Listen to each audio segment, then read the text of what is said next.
Graça e paz, irmãos, tudo bem com vocês? Espero que sim. Tem uma galera aqui servindo, está cumprimentando, então graça e paz para vocês também. É muito bom estar aqui, estar aí também ao mesmo tempo, graças a Deus e à tecnologia. Nessa noite de quinta-feira, o tema que está proposto para a gente é falar sobre justiça de Deus.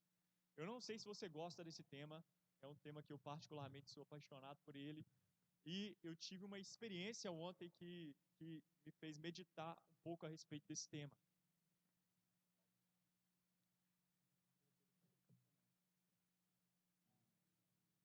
E essa experiência foi muito engraçada, até para falar a verdade. Eu estava lá em casa com a minha filha. Para quem não sabe, eu tenho uma filha chamada Bianca, menina mais linda desse Brasil. Cara do pai, né? Tinha que fazer, eu precisava fazer, gente, desculpa. Mas eu estava lá em casa com a Bianca, a Carol, minha esposa, tinha saído, ido pro Rema. Estávamos eu e Bianca em casa e ela brincando com os brinquedos dela. Eu lá no computador, estudando um pouco. E a Bianca me solta um nossa, muito alto e muito assustador lá na sala. Ela deu um grito, nossa! E eu assustei, eu vi aquilo, pronto, machucou. E quando eu fui olhar para a Bianca, ela estava com o paninho dela, e ela tem um paninho de estimação, que ela só dorme com esse paninho, né? Não é um especificamente, mas ela só dorme com o tal paninho dela. E aquele paninho é precioso para ela, sem aquele paninho ela não é nada. Então ela estava com aquele paninho super precioso para ela, limpando o chão. E eu cheguei perto, filha, o que aconteceu? E ela, pai, me ajuda. O que houve? Eu, derramou. Aí ela estava dando uma mamadeira para uma das bonecas dela, né, fazendo arte, e derramou a água da mamadeira na sala toda, cara, e limpando com um paninho. Eu falei, não, filha, calma. Ela, me ajuda, minha mãe vai me arrebentar. Ela estava apavorada, cara. E eu fui, peguei, calma, filha, vou te ajudar, tal. Sentei ela no sofá, limpei toda aquela bagunça. E ela, por favor, não conta pra minha mãe, não conta. Eu, tá bom, não vou contar não, meu amor, vai ser nosso segredo, tá bom? Tá.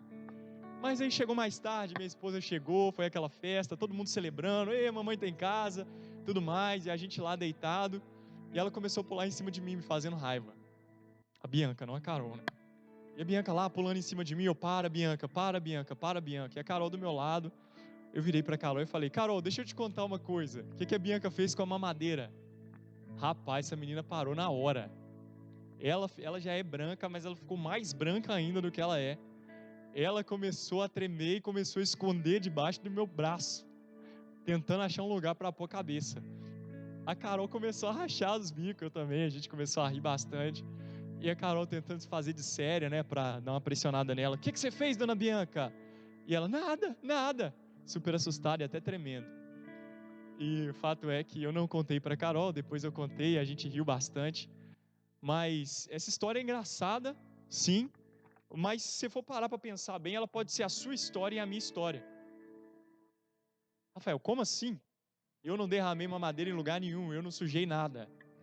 Mas existe um casal que a Bíblia conta a história pra gente, lá no Éden, chamado Adão e Eva, que eles fizeram uma bagunça absurda. Eles fizeram algo que eles não deveriam ter feito. E ao invés de chegar e contar para o papai, no caso deles, eles preferiram se esconder.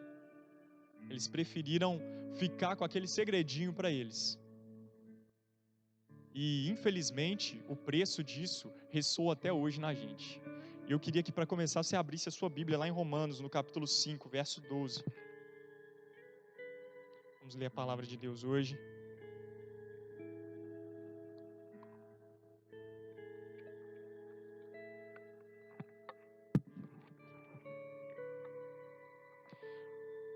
Romanos capítulo 5, verso 12, a palavra de Deus fala assim pra gente: portanto, como por um homem entrou o pecado no mundo, e pelo pecado a morte, assim também a morte passou a todos os homens, por isso que todos pecaram.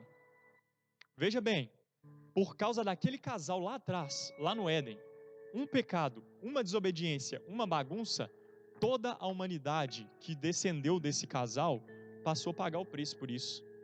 Passou a sentir essa mesma vergonha que a Bianca sentiu, talvez algo até mais intenso. Esse mesmo senso de culpa, esse mesmo medo, passou a perseguir a humanidade. Por quê? Porque era algo da natureza humana agora viver em pecado, viver em meio à bagunça, fazer a sua bagunça e tentar esconder por medo, por vergonha, por culpa. humanidade passa a viver isso, e Paulo fala para a gente em Romanos, no capítulo 3, verso 23, que todos pecaram e destituídos estão da glória de Deus. O pecado é tão sério que ele nos afasta daquele que mais nos ama e que mais quer se aproximar de nós, o próprio Deus. E queridos, eu não sei se isso faz sentido para você ou não, mas eu em algum momento fui como a Bianca nessa história. Eu em algum momento quis esconder a minha bagunça. Eu em algum momento quis encobrir os meus erros. Quis pela minha justiça própria, quis com o meu próprio paninho, algo que era precioso para mim, esconder aquilo que eu fazia de errado. Para quê? Para que os outros não vissem a minha sujeira. Ou para que o próprio Deus não visse a minha sujeira e para que talvez Ele me amasse um pouco mais. Porque Deus ama tanto o meu irmão, Deus ama tanto aquele que está do meu lado, Ele abençoa tanto aquela pessoa, e Ele não me ama porque o meu pecado é muito terrível para Ele. E veja, que a humanidade viveu com isso, porque era mais confortável esconder a sujeira, cara.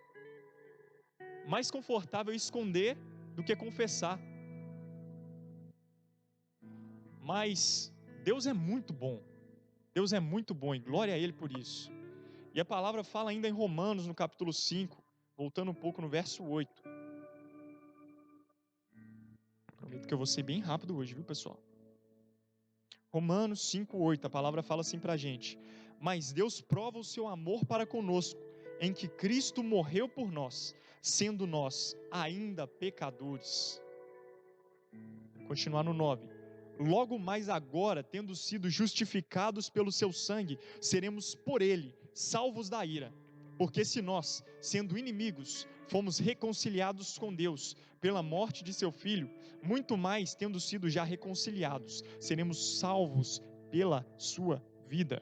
E não somente isso, mas também nós nos gloriamos em Deus por nosso Senhor Jesus Cristo, pelo qual alcançamos a reconciliação. Então veja bem, a humanidade fez a bagunça, tentou encobrir a sua bagunça, mas igual nessa história que eu contei para vocês, um homem decidiu vir e limpar aquela bagunça toda. Um homem chegou para a gente e falou assim: ei, humanidade, senta aqui no sofá, fica aqui quietinho. Você não consegue resolver isso, mas eu te amo tanto que eu vou resolver isso para você, para sua mãe não brigar com você, tá bom? Então ele pega a sua própria vida e limpa aquela sujeira que era para a gente limpar. Aquilo que a gente tanto quis esconder, ele veio, apagou tudo, tampou tudo. A própria vida dele. E esse homem, eu não sei se você sabe, é o nosso Senhor Jesus Cristo. Ele nos reconciliou com Deus.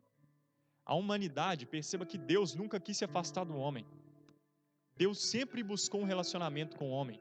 Deus sempre buscou a intimidade com o homem. Mas o homem, por medo, por culpa, por vergonha, sujo, em meio ao pecado, em meio à sua bagunça, ele se afasta de Deus. Ele talvez não se sente digno o suficiente para estar na presença de Deus, ou ainda ele quer ser independente e viver pelas suas próprias pernas. Mas a bagunça só vai aumentando. Mas Jesus vem na plenitude dos tempos, limpa a nossa bagunça, paga o preço pelo nosso pecado e nos dá de graça a salvação pela fé nele. Uau, isso é muito amor, cara. Eu amo muito a minha filha, a ponto de limpar aquela simples bagunça para ela. E Jesus te ama tanto, que Ele deu a vida dele para limpar toda a sua bagunça, todo o seu pecado. E talvez você pense assim: poxa, Rafael, você não sabe o que eu fiz. Você não sabe o que eu fiz lá no passado. Ou talvez você não sabe o que eu acabei de fazer, ou o que eu fiz ontem. Querido, não importa. Nada do que você fizer é maior do que o amor dele por você. Basta uma atitude sua de reconhecer o seu erro e, diferente da minha filha, que escondeu, confessar o seu erro. Peça ajuda àquele que já te ajudou. Peça ajuda àquele que pode limpar a bagunça, aquele que pode te limpar, aquele que pode te reconciliar com Deus. Ele já fez isso por você, está disponível. Basta você crer e você se arrepender e confessar para Ele. E arrependimento eu acho que é algo muito pouco compreendido hoje em dia. Porque quando a gente fala de arrependimento, talvez eu falei para você e você está assim: poxa, mas eu não consigo chorar. Você não me emociona o suficiente, Rafael, para que eu chore. Mas arrependimento não é choro, não são lágrimas, não é ranger de dentes nem pranto. O arrependimento que a Bíblia traz para a gente é uma mudança de rota. É uma mudança 180 graus para a direção correta. É metanoia, uma mudança de mentalidade para melhor. E eu estava ouvindo um pregador falar dessa palavra metanoia, da empregabilidade dela no Império Romano.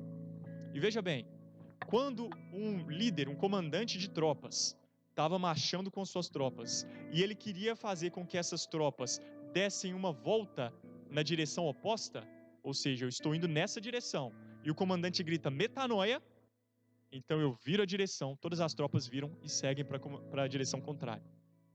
Então veja o que é essa metanoia, o que é esse arrependimento que a Bíblia traz para a gente, que Jesus vem pregando, é a primeira mensagem segundo Mateus, a primeira mensagem que Jesus prega, a primeira mensagem que João prega é: arrependam-se, é metanoia, é mudem de rota, vocês estão indo na direção errada, mas eu vim para mostrar a direção certa. Esse é o propósito de Jesus, é te alertar, é te mostrar: ei, você está indo na direção errada, mas olha para mim, eu vou te mostrar a direção certa. Você não precisa chorar. Se chorar, legal, bacana, fica mais emocionante. Você não precisa se sentir conturbado. Você precisa apenas se decidir por dentro. Se levante por dentro. Creia no que Ele fez por você, que Ele te justificou. De acordo com a palavra em 2 Coríntios, capítulo 5, verso 21, que eu amo. Aquele que não conheceu o pecado, ou seja, Jesus, olha o que Ele veio mostrar para a gente. Ele, Deus, o fez Jesus pecado por nós, para que em Jesus nós fôssemos feitos a justiça de Deus. Jesus muda aquela condição que a gente tinha em Adão, aquela condição de pecado. Ele nos faz agora justiça. Ele nos faz agora diante de Deus justos. É como se a Bianca nunca tivesse entornado aquela mamadeira na sala. Ela pode chegar para a mamãe dela e abraçar a mamãe e falar: mamãe, te amo. Aí a mamãe sempre pergunta: você fez bagunça? Ela fez bagunça, papai? Não fez não, porque tudo foi limpo, ficou para trás. É isso que Jesus fez por nós. Mas existe alguém, igual eu também, eu fiz um agente duplo nessa história, né? Existe alguém nessa história que não quer que você saiba disso. Existe alguém nessa história que não quer que você se arrependa, ou que quer que você talvez se arrependa, mas que não confesse a Cristo, que faça você ficar encobrindo tudo, encobrindo essa história. E esse alguém é Satanás, é o diabo. Não sei se você sabe, se você conhece ele, mas eu te garanto que ele te conhece muito bem, e não se espante, porque todo dia ele tem pessoas, né, soldados ao comando dele, falando na sua cabeça, te lembrando do seu passado, te lembrando dos seus pecados, te fazendo sentir mais culpado. E se você não se arrepender, e se você não abrir mão dessa influência que vem das trevas, essa influência de acusação que fica sobre a sua vida, se você não romper com isso e não confessar a Cristo, ele vai te levar para o fundo do poço. Mas a palavra de Deus é maravilhosa, e eu te peço para abrir comigo também em Romanos no capítulo 8, para você ver que eu não estou falando nada de mim, mas estou falando de coisas que estão na sua Bíblia. Romanos capítulo 8, verso 1.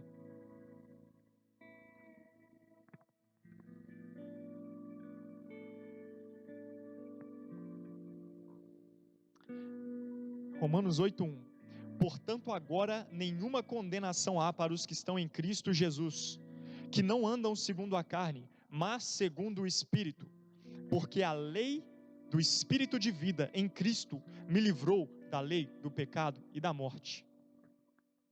Veja bem, querido, talvez você já aceitou Jesus na sua vida, você já confessou o Senhor, mas você fica ainda se martirizando, se culpando pelos seus pecados. Talvez você ainda se sinta sujo, se sinta imundo, se sinta o pior dos pecadores, e até você chegue a Deus e fala assim: Deus, eu sou um miserável pecador, como dói.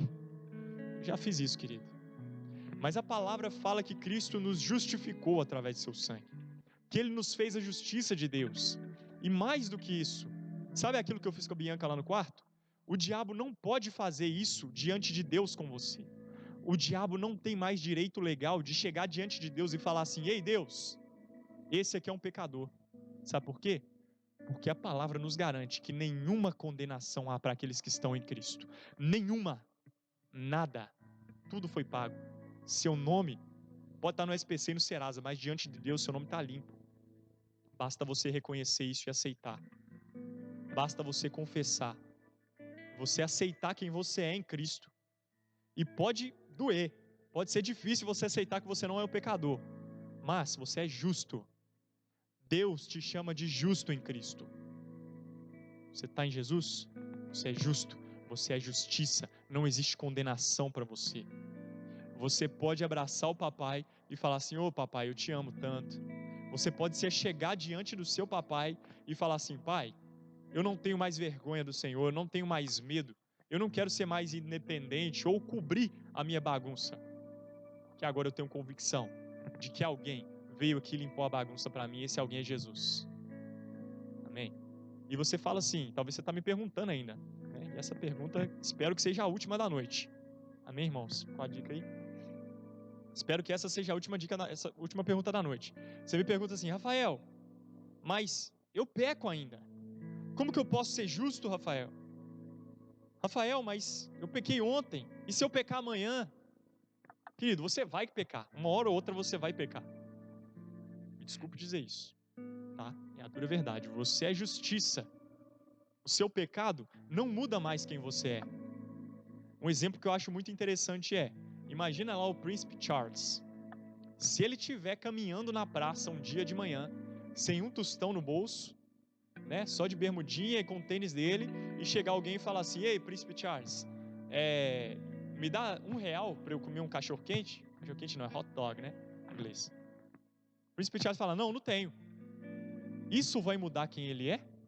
Isso vai fazer o príncipe Charles deixar de ser quem ele é? Poderoso, rico, influente? De forma alguma.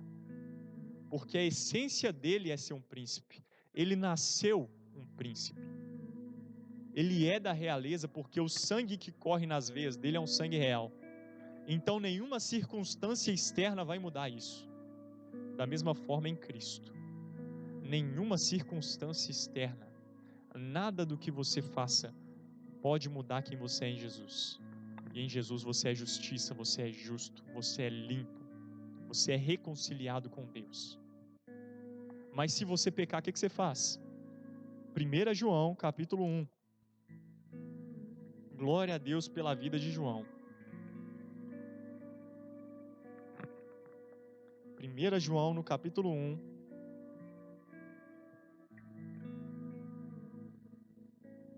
Verso 8.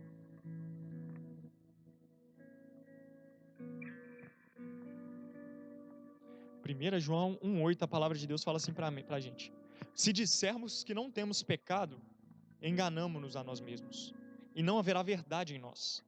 Se confessarmos os nossos pecados, Ele é fiel e justo para nos perdoar os pecados e nos purificar de toda a injustiça.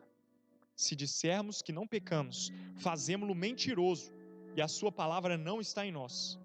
Meus filhinhos, estas coisas vos escrevo para que não pequeis. Mas se alguém pecar, se você pecar, nós temos um advogado para com o Pai, Jesus Cristo, o justo. Cara, Deus sabe que você vai pecar uma hora ou outra. João alerta a gente ainda: ei, não peque. Não peque, mas se por um acaso você deslizou, pecou, fala com o seu advogado. Ele é Jesus Cristo justo, aquele que deu a vida para te justificar, aquele que deu a vida dele para que você tivesse a vida dele. Ele deu a sua vida física para que a gente tivesse a vida espiritual. Ele nos deu a bios para que a gente tivesse a zoe dele dentro de nós, o espírito da vida como penhor da nossa salvação. Uau, essa é a palavra de Deus. É isso que Deus fala a seu respeito. É isso que Deus espera de nós.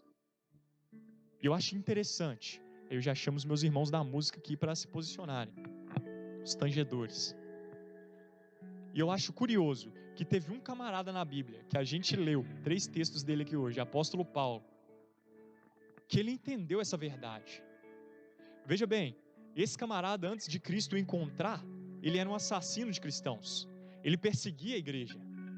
Ele matava cristãos. ele consentia com a morte de cristãos, mas um dia ele se encontra com Cristo. Ele confessa o seu pecado, ele nasce de novo em Cristo. A Bíblia fala, 2 Coríntios 5,17, que ele é feito uma nova criação. Olha só. E esse camarada, que agora era um assassino, passa agora a se relacionar com Jesus, e ele vira um propagador de vidas. Ele se torna um apóstolo, um missionário. Ele começa a ir para as nações agora, pregando, falando das verdades do Evangelho, falando do amor de Deus, e falando, escrevendo aquilo ali que a gente ouviu. Um ex-assassino agora falando assim, não há mais nenhuma condenação para aqueles que estão em Cristo. E algo que eu acho maravilhoso, e é um princípio que eu e você temos que praticar todos os dias da nossa vida, é o que ele fala em Filipenses, no capítulo 3. Ele fala assim, não que eu já tenha alcançado, não que eu já seja perfeito, mas eu faço uma coisa, eu vou me esquecendo das coisas que para trás ficam, e eu sigo rumo ao alvo, e o meu alvo é Cristo. Uau! Aquele passado que assombrou ele, que talvez tenha atormentado ele por tanto tempo, ele fala assim, para viver tudo que eu vivo agora, para fazer tudo que eu faço, eu abri mão desse passado, eu deixei para trás, e agora eu corro para Jesus, porque Ele é o meu futuro, Ele é o meu destino. Querido, então pare de se condenar.